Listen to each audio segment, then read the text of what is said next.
So here I am standing in front of the Corolla Village Market, which we know as the Parker home. And we call it the Parker home because the Parkers were the ones who originally built it.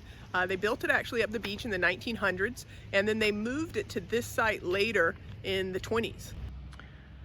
So one of the really unique features about this house is actually going to be the foundation, steps, and the columns.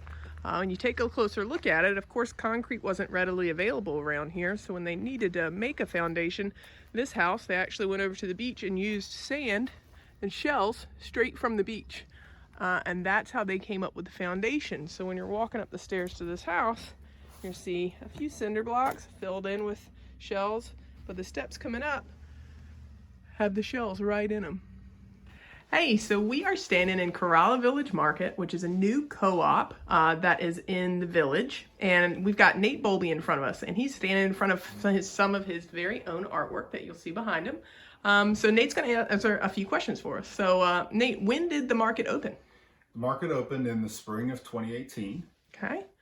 And about how many artists would you say you have in here? There's roughly 35 of us. We really have everything from potters, painters, jewelers, woodworkers. We even have an artist that makes concrete items and quilters. Nice. Yeah. And so for people who aren't familiar, explain the concept of a co-op. Yeah, so an artist co-op is a shop or a place where artists can come together. None of us individually could have a shop like this. When we come together to support each other and work shifts to keep it open and sell each other's goods, all of a sudden it makes sense. So it's just a great combination of artists. It's a place for us to sell our work and support each other.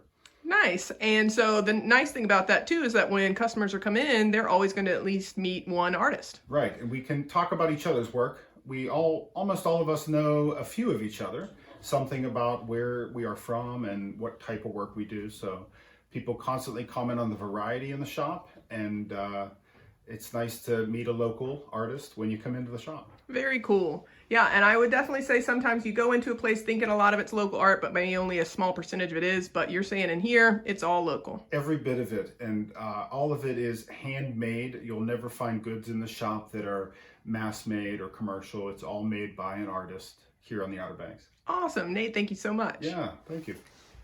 And the fun story that Jewel Scarborough, an old resident of the Outer Banks, told us was that there's actually two families who wanted this house, and they were in kind of a bit of a dispute over it, and they couldn't figure out which one was going to get them. And so one of them actually went out of town, took a little short vacation, and while they were gone, the other family actually picked up the house, put it on some logs, used a team of mules to move it, and they moved it from about 9 miles up to the beach to this current site. And so that's how it actually got to this site. But you can imagine the other family's surprise when they get back and lo and behold, there's no house there anymore to fight over.